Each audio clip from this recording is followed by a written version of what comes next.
Mi insoportable suegra quiere que me siente en la mesa de los hermanos y cuide a todos los niños durante el matrimonio. Le dije que no soy su sirvienta. Ahora somos vetados de toda la familia. Mi marido y yo fuimos invitados hace unos 3 meses a la boda de su hermano, que será a principios de año. La madre de mi marido nos dijo que estaríamos en la mesa con los demás hermanos. La mayoría tiene menos de 15 años y el más pequeño tiene 8. A nosotros nos parecía bien, siempre y cuando estuviésemos juntos. Pero hace unos días mi cuñado le pidió a mi marido que fuera uno de los padrinos, y él aceptó. Me hizo muchísima ilusión porque él no es precisamente el más cercano a sus hermanos.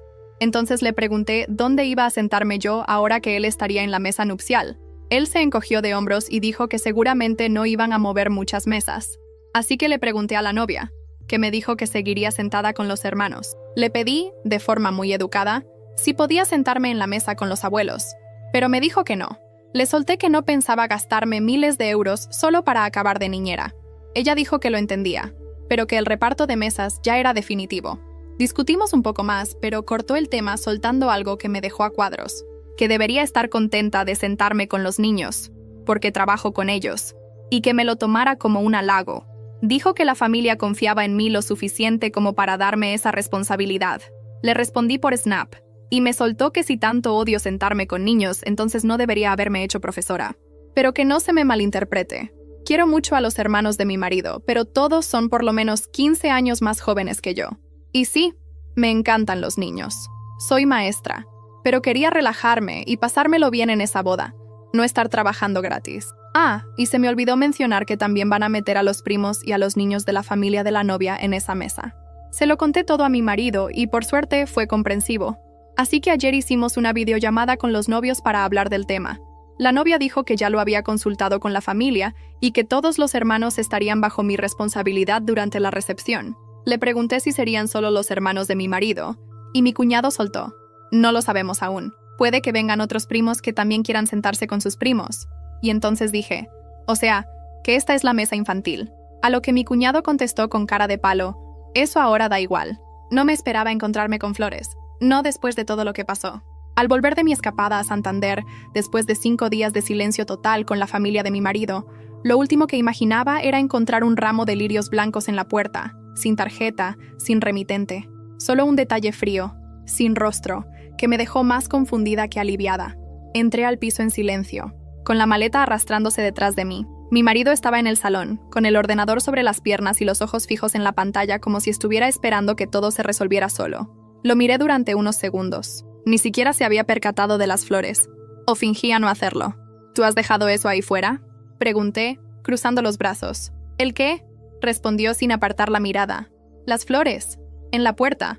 Un ramo enorme. Él se levantó y fue hasta el pasillo. Volvió con el ramo entre las manos. No tengo ni idea, dijo dejando el jarrón improvisado sobre la mesa del comedor. ¿No habrá sido alguna madre del colegio?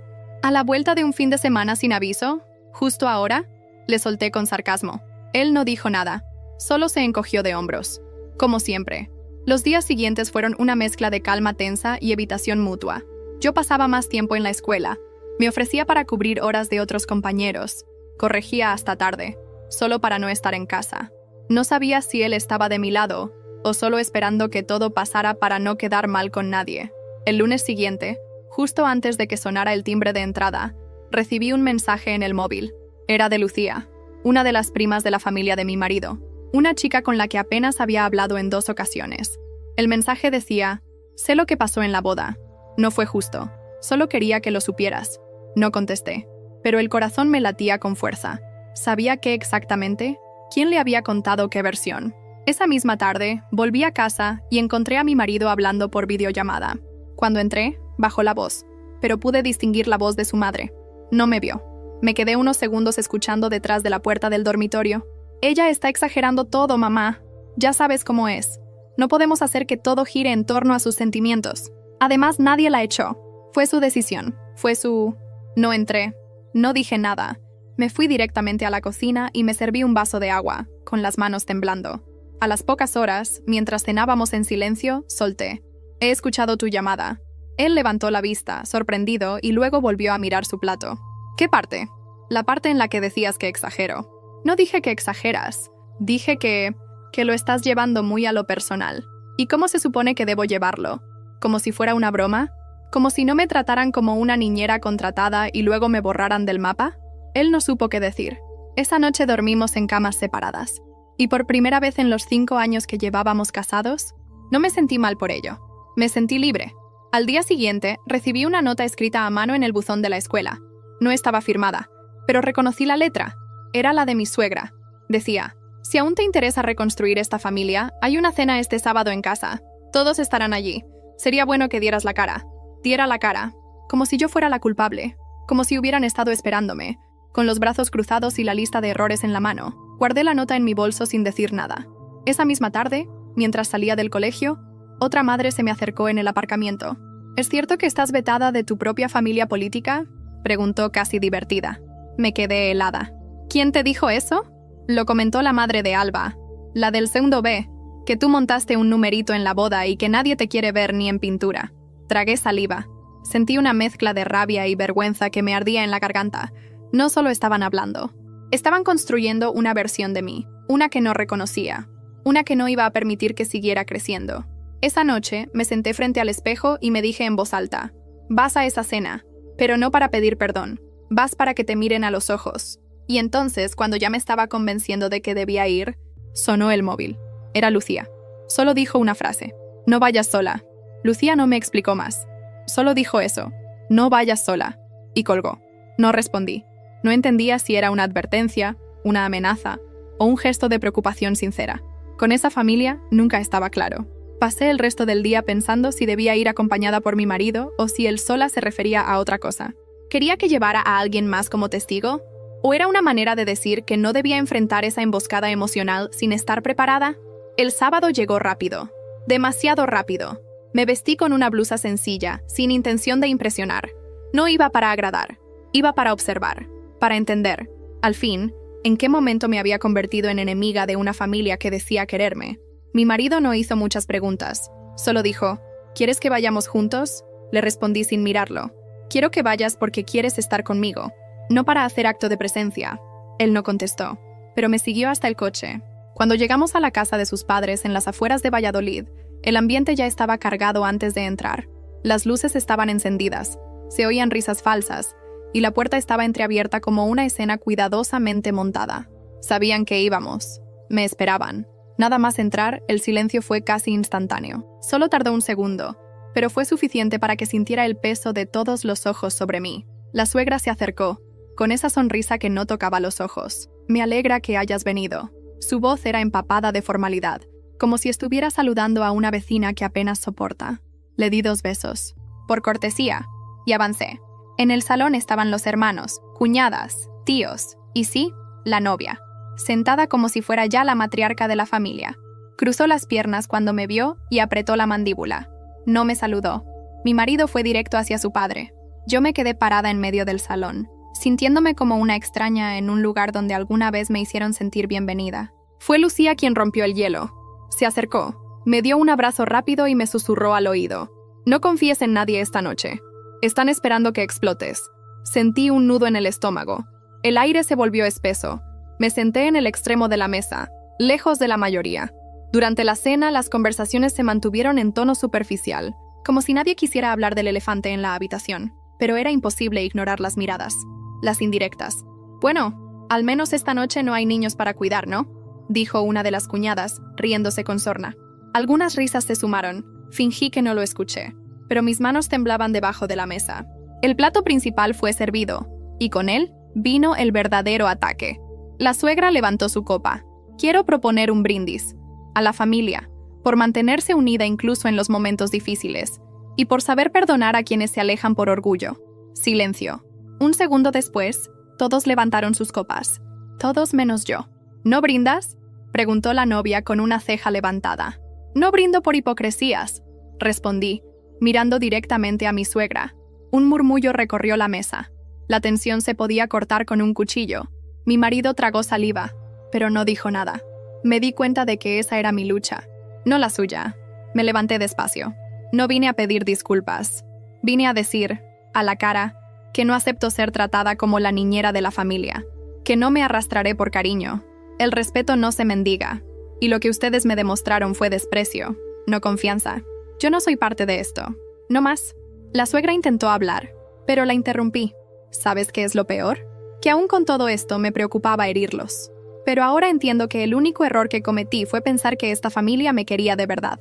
Me di la vuelta para salir, pero justo antes de alcanzar la puerta, Lucía se levantó de su asiento. Yo tampoco quiero seguir fingiendo. Su voz era firme, aunque le temblaban los labios. No soy como ustedes, y tampoco quiero formar parte de este circo. Una silla cayó al suelo. Una de las tías murmuró algo como «drama gratuito». Mi suegro se puso de pie, rojo de vergüenza. La novia se levantó, fue hacia Lucía y le dijo en voz baja pero claramente audible: «No me sorprende. Tú siempre fuiste la rara». Lucía sonrió con ironía. «Prefiero ser rara a ser falsa». Y entonces, con todas las miradas sobre nosotras, salimos juntas de la casa, en silencio, con dignidad. Cuando subimos al coche, Lucía me miró. «No sabías que yo también me sentía como tú, ¿verdad?» «No», respondí sintiéndome menos sola por primera vez en semanas. «Pero me alegro de que lo hayas dicho». Ella encendió el coche, pero antes de arrancar, me entregó su móvil. «Mira esto», dijo. Era una conversación de WhatsApp, una cadena de mensajes que la suegra había enviado a varios familiares hablando de mí. Decía que yo era una manipuladora, una mujer fría que solo usaba a su hijo para ascender socialmente, y que no era de fiar. Y entre los nombres de los destinatarios estaba el de mi marido. Volvimos al piso en silencio. Lucía me dejó en la puerta, sin decir mucho más. No hacía falta. El contenido de esos mensajes hablaba por sí solo. Me pasé la noche entera leyendo y releyendo las capturas que me había enviado, una tras otra, mi nombre manoseado, mi carácter desfigurado, mi relación reducida a un cálculo mezquino, y lo peor de todo, mi marido lo había leído todo, y no dijo nada. No dormí. Me quedé en el sofá con el móvil en una mano y una manta sobre las piernas. Al amanecer oí la puerta del dormitorio abrirse. Él apareció en pijama, con los ojos entrecerrados, y al verme en el salón se frotó la cara. «¿Dormiste aquí?» Le lancé el móvil con una de las capturas abiertas. Lo leyó, y su expresión no fue de sorpresa, fue de resignación.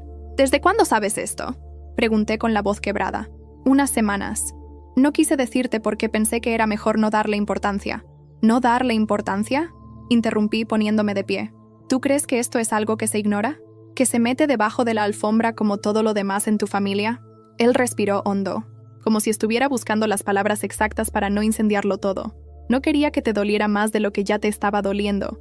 Y no sabía cómo pararlo. Sí sabías, pero no quisiste, porque al final, no importa cuánto me humillen, tú siempre vas a querer quedar bien con ellos». Se sentó en el borde del sofá, con la cabeza entre las manos. No lloró, pero tampoco me miró. «¿De verdad piensas eso de mí?», preguntó, casi en un susurro. «Pienso que soy la única que ha estado dispuesta a perder algo por esta relación». Hubo silencio, largo, de esos que no solo llenan la habitación, sino también los huecos que quedan entre dos personas que alguna vez se eligieron. Pasaron los días. No hablamos mucho. Íbamos al trabajo. Comíamos en silencio. Dormíamos como extraños. Era evidente que algo se había roto, y no sabíamos si queríamos arreglarlo. Una tarde, mientras corregía cuadernos en el colegio, recibí un correo de la directora. Quería hablar conmigo sobre ciertos comentarios que han llegado a dirección. Me citó para el día siguiente, a primera hora. Esa noche casi no dormí. No quería pensar en qué clase de rumores habían llegado hasta mi trabajo, pero tenía una sospecha clara. La familia de mi marido no conocía límites, y yo había dejado de defenderme. La reunión fue breve, pero devastadora. La directora me explicó que varias madres habían preguntado si yo seguía capacitada emocionalmente para estar con niños, que algunas habían mencionado que me vieron perdiendo los papeles en público y que estaban preocupadas por el ambiente del aula. Me defendí como pude. Expuse la situación. Dije que había sido víctima de una campaña de desprestigio personal, pero lo que más me dolió fue ver en los ojos de la directora una duda que no había estado allí antes. «No vamos a tomar ninguna medida por ahora», me dijo, «pero necesito que mantengas todo bajo control. Este centro no puede permitirse ser el epicentro de un conflicto personal». Cuando salí de allí, me metí en el baño y lloré. Lloré como hacía meses no lloraba. Sentía que todo lo que había construido estaba tambaleando. Esa noche le dejé claro a mi marido: «O me defiendes o me voy». No me contestó, solo asintió. Y al día siguiente, se presentó en casa de su madre. Yo no estuve presente. No sé todo lo que dijo, pero lo supe por Lucía, que me llamó unas horas después. «Tu marido ha hecho algo que no esperaba». «¿Qué?». Ha roto el silencio. Les ha gritado. Les ha dicho que está harto de las mentiras, que te han destrozado la reputación por orgullo, que no piensa volver a pisar esa casa mientras no te pidan perdón públicamente. Me quedé en silencio. No sabía si eso era el principio de un cambio, o solo una reacción tardía que no iba a arreglar nada. Pero Lucía no había terminado. «Y hay algo más», dijo con voz baja. «Tu suegra está organizando una reunión familiar para limpiar su imagen. Quiere darle la vuelta a todo. Va a culparte a ti. Dice que tú filtraste los mensajes y que los manipulaste. Va a decir que eres inestable, que estás obsesionada con destruir a la familia». Se me heló la sangre. ¿Y cómo lo sabe ella? Porque me lo dijo directamente. Cree que soy de su bando. ¿Y qué vas a hacer? Lucía guardó silencio unos segundos antes de responder. Voy a grabarlo. No dormí en toda la noche. Me tumbé en la cama con los ojos abiertos, repasando cada conversación, cada mirada torcida, cada palabra con doble filo que había recibido desde aquel maldito día en que pedí no sentarme con un grupo de niños. Un gesto tan mínimo, tan legítimo, y sin embargo se había convertido en el origen de una guerra silenciosa que me estaba costando todo. Lucía me escribió a las 8 de la mañana. Es hoy. Comida en casa de tu suegra. A las 14:00. Voy a entrar grabando. Tú solo espera. No contesté. No sabía qué decir. Me debatía entre el alivio y el miedo. ¿Y si salía mal? ¿Y si descubrían lo que hacía? ¿Y si de pronto todo se volvía contra ella también? A media mañana me obligué a levantarme. Fui a dar una vuelta por el parque que está detrás de mi colegio. Caminé despacio, mirando a las familias con niños. Madres con carritos, parejas en silencio, algún abuelo contando historias en un banco. Me sentía como un fantasma observando una vida que había sido mía hasta hacía poco. Una vida donde me sentía parte de algo. Ahora solo estaba al margen. A las 2:15, sonó el móvil. Era un audio. De Lucía. Me metí en una cafetería. Me senté en la última mesa. Puse los auriculares y le di al play. Bueno, gracias por venir todos, decía la voz de mi suegra, forzada, diplomática. Creo que es importante que aclaremos lo que ha pasado, porque hay versiones que están circulando que no se ajustan a la realidad. Y yo ya estoy cansada de ver cómo esta familia se está desmoronando por una persona que claramente tiene problemas. Silencio. ¿Te refieres a ella?, preguntó alguien, seguramente una cuñada. Por supuesto, a Inés. Yo siempre intenté integrarla. Siempre. Pero desde el principio noté que era una mujer difícil, emocionalmente inestable y muy manipuladora. La boda fue solo la gota que colmó el vaso. La manera en que armó un escándalo por no querer cuidar a unos niños, cuando es profesora. Es que no tiene sentido. Me ardían los oídos. Seguí escuchando. Y luego, esos mensajes filtrados. Alguien los manipuló. Estoy segura. Porque yo jamás diría que está con mi hijo por interés. Aunque sea verdad, no lo diría así. No de esa forma. Risas. Carcajadas incluso. Y ahora va por ahí haciéndose la víctima. Pues yo digo que basta. Que si quiere guerra la va a tener. Paré el audio. Temblaba. De rabia, de impotencia. De haber creído durante tanto tiempo que esa mujer me había querido de verdad. Le escribí a Lucía. ¿Lo tienes todo? Me respondió de inmediato. Todo. Y más. Voy a pasártelo todo esta noche. Pero hay algo que deberías saber. ¿Qué? Tu cuñada Ana también ha hablado. Dijo que tú una vez le gritaste a un niño en el colegio. Que lo trataste mal. ¿Qué? Sí. Está buscando cómo hacer que te abran un expediente. Sentí que me faltaba el aire. Que esto ya no era una pelea familiar. Esto era otra cosa. Una campaña. Una demolición sistemática. Estaban entrando en mi trabajo. Mi vocación. Lo único que nunca había puesto en duda. Me fui directo a casa. Cerré puertas, ventanas, bajé persianas. Puse el móvil en modo avión. Necesitaba pensar. Esa noche, cuando mi marido llegó, le conté todo. Le hice escuchar los audios. No habló. No intentó justificar a nadie. Solo me miró con unos ojos que parecían ver, por fin, todo lo que yo llevaba meses soportando. ¿Qué vas a hacer?, me preguntó. Voy a defenderme. Y así lo hice. Al día siguiente, pedí una reunión con la directora del colegio. Entré con un pendrive. Le expliqué todo. Con pruebas, con fechas, con nombres. Ella escuchó en silencio. No dijo mucho, pero me pidió que le dejara los audios. Vamos a evaluarlo con el departamento jurídico. Si se comprueba que todo esto es una difamación, tomaremos medidas, me dijo. Salí de allí con las piernas temblorosas. No era Victoria aún, pero ya no era la víctima pasiva de antes. Lucía me llamó por la tarde. Hay más, me dijo. Encontré en el móvil de mi hermana una foto de ti, de hace años, en una fiesta con amigas, con una copa en la mano. La están usando para decir que tienes problemas con el alcohol, que eso te vuelve peligrosa con niños. ¿Qué? Y lo peor es que van a hacerla circular en un grupo de madres. Para dañar tu reputación. Me quedé helada. Lucía hizo una pausa y luego dijo algo que me cambió la cara. Pero sé quién empezó todo esto. Sé quién empujó a todos a ir en tu contra. Y no fue tu suegra. ¿Quién? Fue Ana. ¿Mi cuñada? Tu cuñada. Y tengo pruebas. Jamás lo habría sospechado.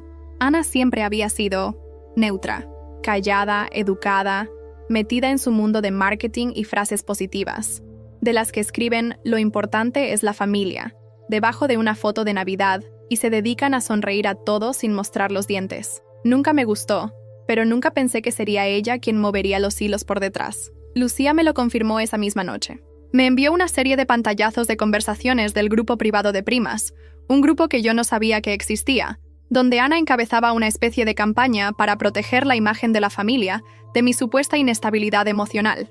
En uno de los mensajes, Ana decía: Inés va a acabar arrastrando a mi hermano con ella. Está destruyendo todo lo que intentamos construir. Esta familia no necesita una bomba emocional al lado, y lo peor es que cree que tiene razón. En otro mensaje, aún más explícito, escribió: si no podemos frenarla desde dentro, tendremos que exponerla. Hay formas sutiles de dejar que otros hagan el trabajo sucio. Nadie quiere a una profesora desequilibrada cerca de sus hijos. Me temblaban las manos. Leí esas líneas una y otra vez. El tono, el cálculo, la frialdad. Lucía, al teléfono, bajó la voz. Te odio decirlo así, pero creo que esto va más allá de un conflicto familiar. Ella quiere destruirte. Profesionalmente, personalmente, todo. ¿Por qué? ¿Por qué haría algo así? Porque tú te saliste del guión. Porque dijiste no, porque no fuiste dócil, y porque, aunque no lo digan, siempre supieron que eras diferente, que pensabas por ti misma. A esa familia le dan alergia a las mujeres independientes. Tuve que sentarme. Noté una presión en el pecho, un nudo en la garganta, como si algo invisible me estuviera apretando desde dentro. Pasaron 2 días. No hablé con nadie, ni siquiera con mi marido. A él lo observaba como si estuviera esperando que algo en su expresión me revelara si sabía lo de su hermana. Si lo aprobaba, si lo había ignorado, como había hecho con tantas otras cosas. El miércoles por la tarde, fui al colegio a una reunión extraordinaria. La directora me recibió con una expresión que no sabía descifrar. No era ni acusatoria ni protectora. Era política. Inés, recibimos varios correos anónimos con esa foto, me dijo, mostrando la imagen de mí, años atrás, con una copa en la mano, acompañados de comentarios muy graves sobre tu conducta con los alumnos. ¿Y qué han hecho con eso? Por el momento, nada. Sabemos que no hay contexto. Sabemos quién eres aquí. Pero entiendes que esto pone presión sobre la institución y que si sigue creciendo, tendremos que abrir un expediente, a modo preventivo. Ese día entendí que estaban dispuestas a todo, que no había líneas que no cruzarían. Salí del colegio con una sola idea en la cabeza. Si no me defendía públicamente, me iban a borrar, con mentiras, con rumores, con sonrisas falsas. Iban a hacerme pedazos. Y ahí fue cuando tomé una decisión. Esa noche, le pedí a Lucía que me ayudara a crear una cuenta nueva en Instagram. Anónima, pero con las pruebas. No iba a poner mi nombre. No iba a mostrar mi cara. Solo los audios, los pantallazos, las frases, una tras otra. De forma limpia. Clara. Irrefutable. Lucía dudó. ¿Estás segura? No quiero venganza, le dije. Quiero que vean lo que hay detrás de esa familia perfecta. Publicamos el primer audio. El brindis envenenado de mi suegra. Luego, el mensaje de Ana diciendo que debía exponerse. Después, las risas. Las frases sobre mí. La calumnia del alcohol. En menos de 24 horas, la cuenta tenía más de 1000 seguidores. Las madres del colegio la encontraron. Algunas incluso me escribieron, sin saber que era yo, diciendo que les parecía terrible que se hiciera esto a una mujer por no querer ser sumisa.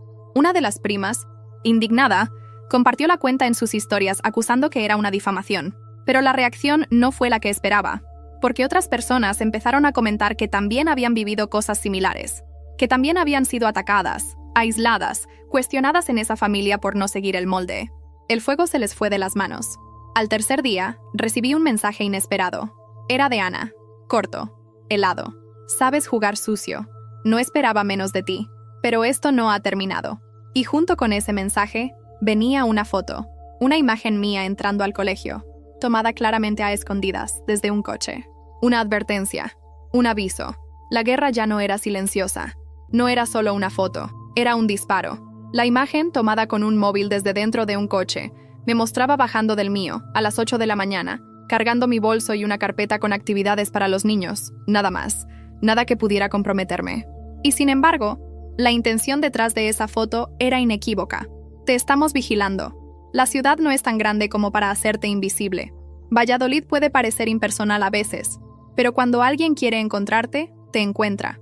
Y lo que más me perturbó fue darme cuenta de que quien había tomado esa foto no era un extraño. Era alguien que sabía exactamente a qué hora llegaba al colegio, por dónde aparcaba, cuánto tardaba en entrar.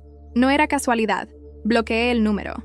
No iba a dejar que Ana creyera que tenía control sobre mí. A las pocas horas, la cuenta de Instagram, esa que habíamos creado de forma anónima, duplicó su alcance.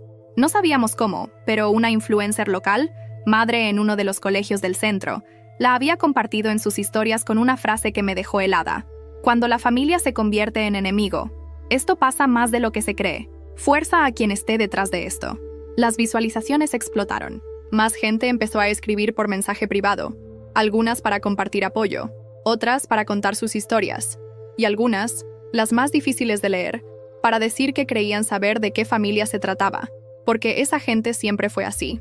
Lo que era un esfuerzo desesperado por defender mi dignidad se había convertido en algo más grande. Un espejo incómodo, un ruido que ya no podían silenciar. El jueves por la tarde, mi marido me citó en una cafetería. Llevaba días sin hablarme más allá de frases sueltas.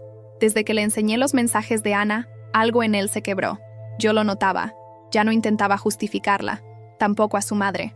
Pero tampoco sabía de qué lado estaba él exactamente, y eso me dolía más que todo lo demás. «Te he fallado», me dijo, directo, sin rodeos. Apenas sentarnos. No respondí. No supe ponerte primero. No supe marcar límites. Pensé que si me quedaba en medio, todo se calmaría. Pero te dejé sola. Asentí. No necesitaba que me lo explicara. Yo lo había vivido. ¿Y ahora qué?, pregunté. Se frotó la cara, nervioso. He hablado con Ana.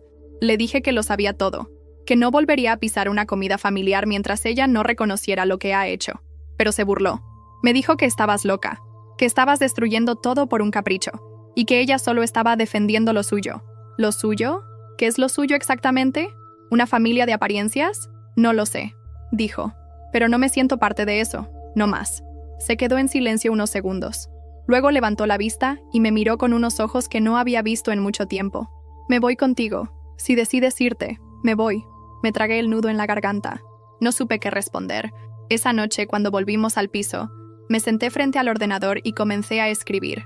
No un post, no una denuncia. Algo más íntimo. Un texto dirigido a las madres del colegio. No iba a esconderme más. El viernes por la mañana lo imprimí, lo firmé y lo dejé en la sala de profesores con una copia para la directora. Explicaba todo, con claridad, con respeto, sin necesidad de nombres, solo hechos, que había sido víctima de una campaña de desprestigio, que lo sabía, que lo tenía documentado, que no era la primera vez que una mujer era atacada por decir no, y que, aunque hubiera sido más fácil callar, no lo iba a hacer, porque el silencio solo protege a los violentos. No lo comenté con nadie. Solo lo dejé allí. Por la tarde me llamaron de dirección. La directora me miró con seriedad, pero con algo distinto esta vez. Admiración, tal vez. El consejo del centro ha revisado el material. Y vamos a dar parte a las autoridades por acoso. Porque esto ya ha cruzado todas las líneas. Me quedé paralizada. ¿Va a haber investigación? Sí, formal. Y si podemos demostrar que hay una campaña organizada para perjudicarte, vamos a ir hasta el final. No estás sola, Inés. Salí de la sala con las piernas temblorosas. Llamé a Lucía. Le conté todo. ¿Y ahora qué hacemos?, le pregunté. Ahora esperamos, pero yo no voy a parar, porque encontré algo más. ¿Qué?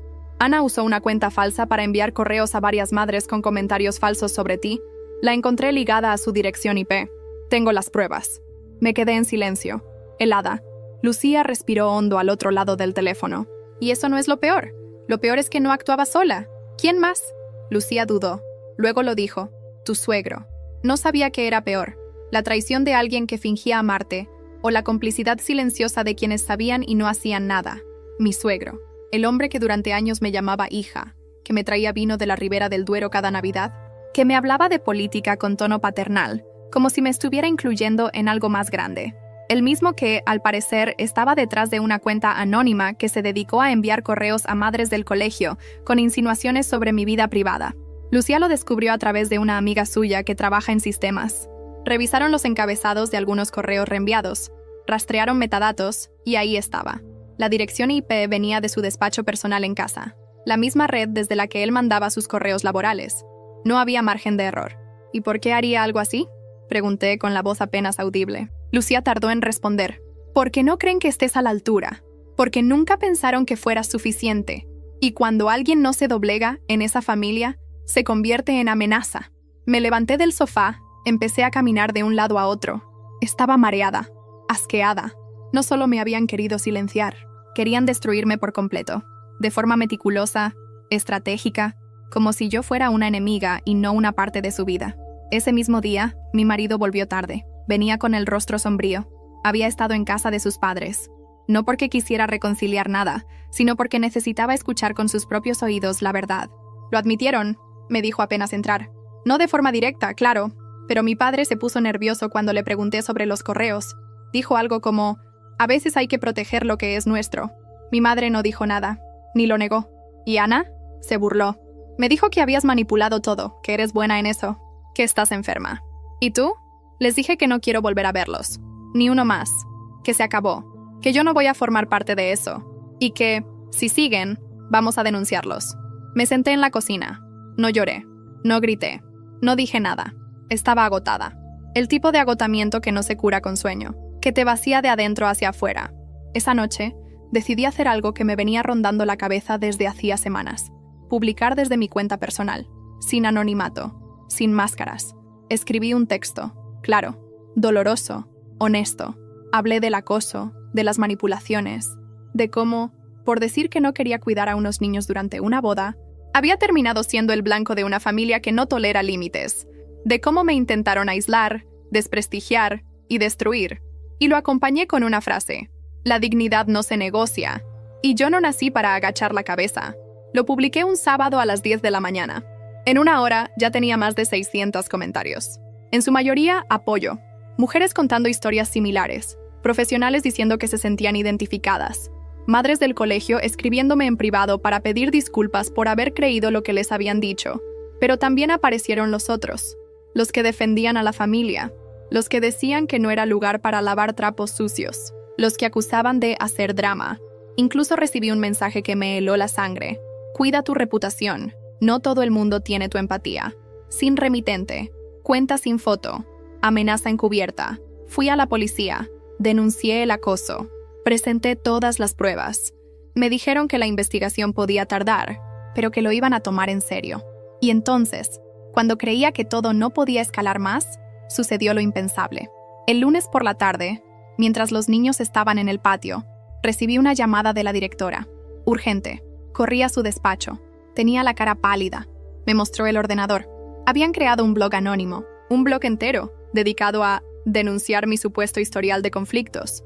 Usaban fotos, frases sacadas de contexto, incluso falsos testimonios. Una maquinaria completa. Pero lo que me dejó sin aliento fue ver la cabecera del blog. El otro lado de la maestra perfecta, y justo debajo, una foto mía. En clase. Con alumnos detrás. ¿Cómo consiguieron esto?, pregunté, con un nudo en la garganta. La directora estaba tan atónita como yo. No lo sabemos, pero esto es muy grave, Inés. Me senté en su silla, sin fuerzas. Habían cruzado todas las líneas. Ya no era una guerra encubierta, era una demolición pública. Y yo no pensaba dejarme derribar. Esa noche, llamé a una abogada. Y en paralelo, Lucía me mandó un mensaje.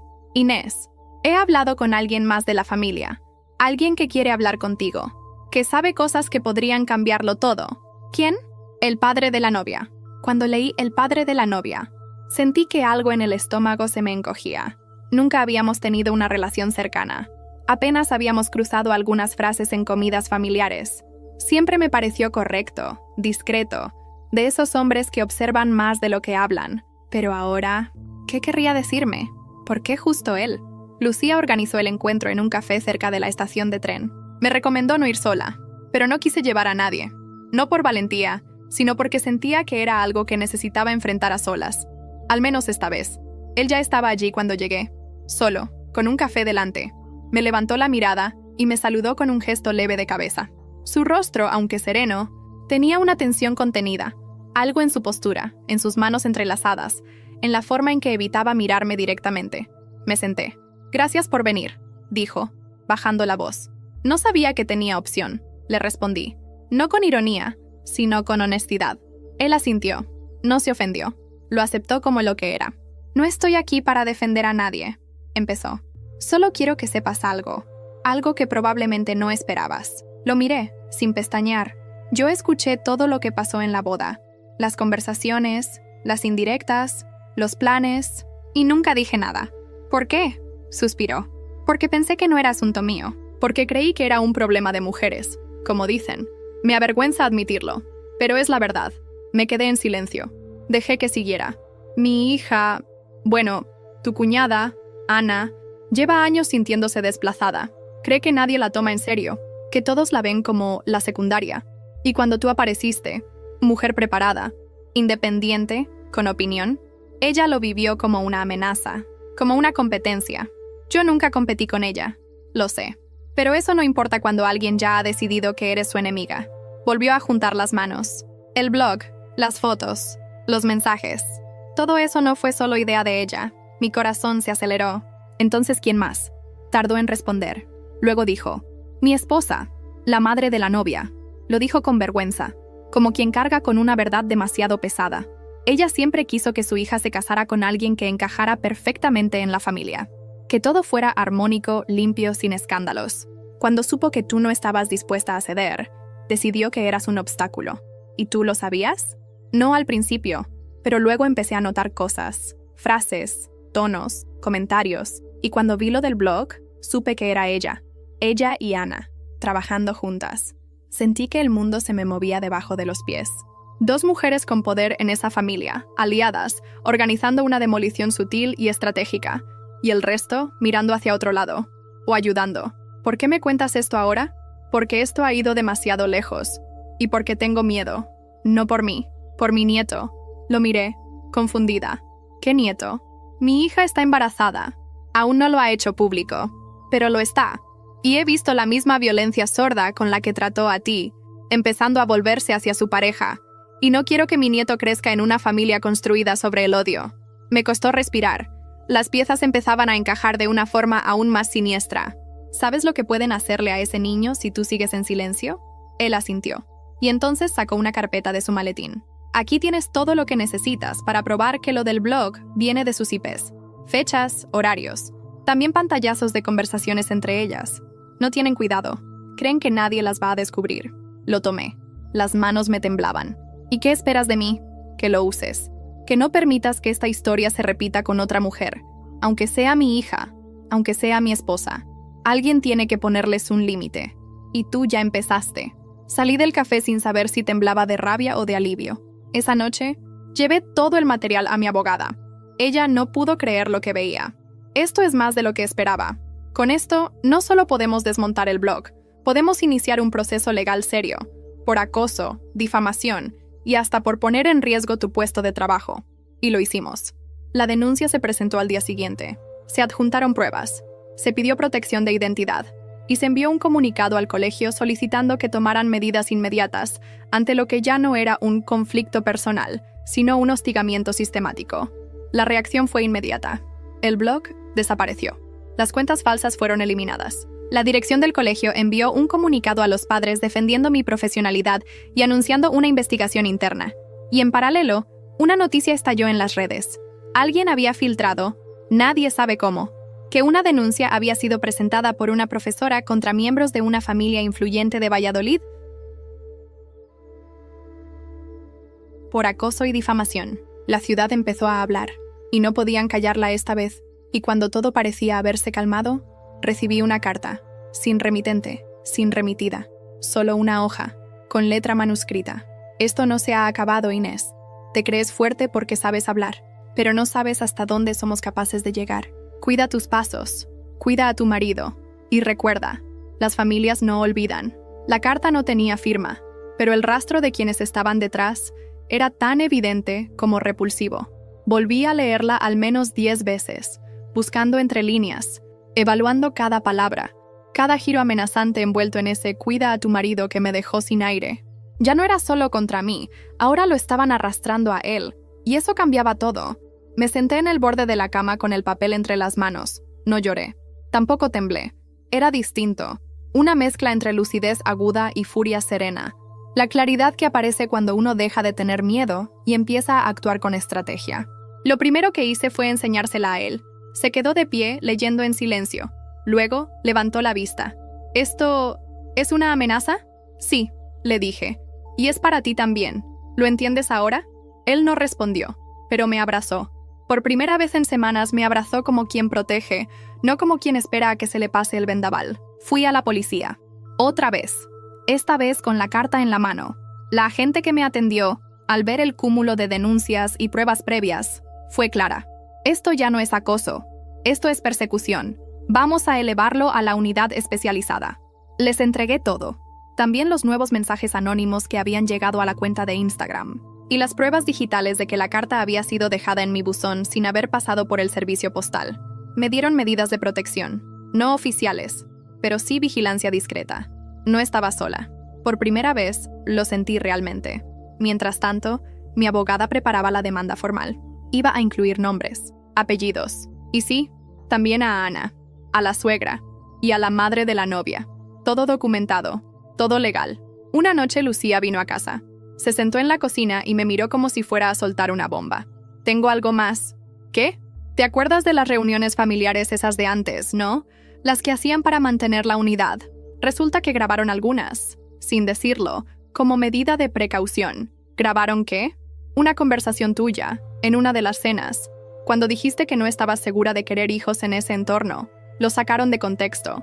Y la están usando como argumento para decir que eres una mujer sin estabilidad emocional ni interés en la familia. Me quedé helada.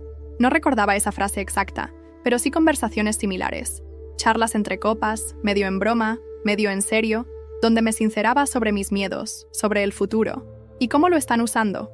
Lucía me mostró su móvil, un mensaje reenviado, de madre a madre, con el audio adjunto. ¿Esta es la profesora que educa a vuestros hijos? Una mujer que rechaza la idea de familia, que habla de no querer hijos en cenas familiares. ¿Esto es lo que queréis en la educación pública? El texto era brutal. Esto ya es una campaña coordinada, le dije. Sí, confirmó ella. Y tengo una idea para pararlo todo. ¿Cuál? Una entrevista. ¿Qué? Una entrevista. Con un periodista de verdad. Uno que no se preste a amarillismo, que se limite a mostrar lo que está pasando, con pruebas, con contexto, tú hablando, sin máscaras, que se sepa lo que están haciendo. No solo contigo, sino con tantas mujeres en tu situación. Lo pensé durante unos segundos. ¿Y quién aceptaría algo así? Conozco a alguien. Se llama Marta Vidal. Hace reportajes sobre violencia simbólica, abuso de poder, manipulación familiar. Ya vio tu historia en redes. Está interesada. Esa noche no dormí. Me debatí entre el miedo y la necesidad de no quedarme callada. Entre protegerme o usar mi voz. Y al final, tomé la decisión. Llamé a Marta. La entrevista fue grabada en casa. Marta llegó con un camarógrafo y un tono respetuoso. Nada intrusivo. Charlamos durante casi 2 horas. Hablé de todo. De cómo empezó. De las frases. De las humillaciones sutiles. De la falta de apoyo. De los intentos por borrarme socialmente. También de cómo me levanté. De cómo descubrí que la dignidad no era algo que los demás podían validar. El reportaje salió un miércoles por la noche, en una plataforma de streaming nacional. Lo titularon Cuando la familia se convierte en jaula, la historia de Inés. En menos de 24 horas. Se volvió viral. Y con eso, el verdadero terremoto comenzó. Me escribieron mujeres de todo el país, denunciando casos parecidos, contando cómo sus suegras, cuñadas, incluso sus propios padres, las habían intentado silenciar cuando se salían del molde. Una madre, desde Sevilla, me mandó un mensaje que me hizo llorar. Gracias por hablar, me has salvado de seguir callando. Y entonces, en medio de esa ola de apoyo, llegó otra carta. Esta vez firmada. Era de Ana. Te felicito. Has conseguido lo que querías. Atención, pero recuerda que hay cosas que no puedes controlar. Cosas que cuando se desmoronan, no se reconstruyen. Cuida tu matrimonio. Él no aguanta tanto como tú crees. La carta terminaba con una frase que me dejó helada. A veces, el daño más fuerte no viene del enemigo, viene de casa. Esa noche, al volver del trabajo, encontré la maleta de mi marido en el pasillo. Y él, de pie, sin saber por dónde empezar. Estaba allí, de pie, con su maleta junto a la puerta. los hombros caídos y una expresión en el rostro que no lograba descifrar. No era culpa, no era rabia, era agotamiento, como si se hubiera rendido por dentro. Lo miré desde el otro extremo del pasillo. No dije nada. No podía. No quería adelantarme a una despedida que aún no había llegado a pronunciarse. No es lo que piensas, dijo por fin, en voz baja. ¿Y qué es lo que pienso? Le respondí con frialdad. Porque ahora mismo estoy entre dos posibilidades. Que te estás yendo porque no puedes más, o que simplemente te cansaste de luchar por algo que nunca fue tu prioridad. Él bajó la mirada. No lo negó. No lo defendió. Solo dijo, me estoy yendo porque estoy roto. Porque todo esto me supera. Porque no sé quién soy en medio de todo esto. Ni quién soy contigo. Me apoyé en la pared. No lloré. Me dolía, sí, pero ya no desde el miedo. Me dolía como duele algo que has sostenido sola durante demasiado tiempo y, de pronto, se te cae de las manos. No tienes que elegir entre ellos y yo, le dije. Tenías que elegir entre lo correcto y lo cómodo. Y elegiste tarde.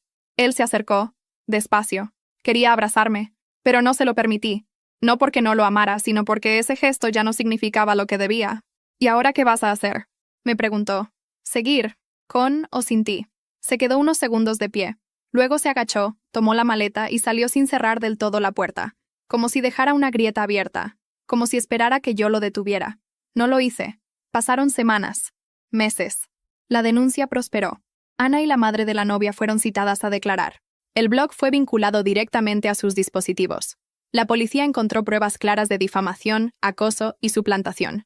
Y lo más grave, habían usado imágenes mías sin consentimiento, en una escuela pública, con menores. Eso selló el caso. La familia intentó frenar la exposición mediática, pero el reportaje seguía circulando. La periodista Marta Vidal fue invitada a hablar del caso en varios medios. Se convirtió en un símbolo. Yo me convertí en algo más que una víctima, en una voz. Mi puesto en el colegio fue renovado. Me ofrecieron coordinar un proyecto sobre salud emocional y límites en entornos escolares. La ironía no se me escapó. Justo yo, que había tenido que aprender a los golpes, donde termina el deber y empieza el abuso. Lucía, por su parte, rompió completamente con la familia. Se mudó a Zaragoza. Comenzó de cero. Me escribe cada semana. Me dice que, por primera vez, respira. El padre de la novia pidió el divorcio. Se fue a vivir a León, con su hermana. Dijo que no quería envejecer siendo cómplice del daño que ayudó a permitir durante tanto tiempo. Me escribió una carta. Sencilla. Lúcida. Perdón por haber sido espectador. Ojalá hubiese hablado antes. Ana fue despedida de la agencia donde trabajaba. Su implicación en un caso de acoso mediático la volvió insostenible para la empresa. No volvió a dirigirme la palabra. Y no espero que lo haga. Mi suegra se mantuvo en silencio. Jamás pidió perdón. Tampoco se presentó a las audiencias. Alegó problemas de salud. Pero lo supe por Lucía. Sigue convencida de que todo fue una traición. De que el verdadero problema fue que yo me creí más que la familia. Mi marido, con el tiempo, me mandó un correo.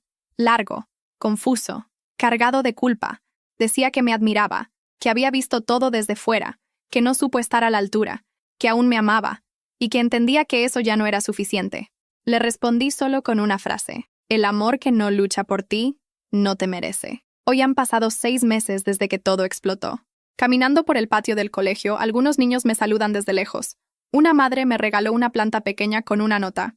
Gracias por enseñarnos que los límites también educan. Y a veces, cuando alguien me pregunta si volvería atrás, si haría algo distinto, contesto que no, porque aprendí a no callar. A no fingir que todo está bien por miedo al conflicto.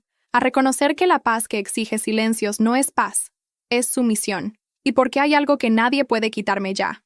Mi voz.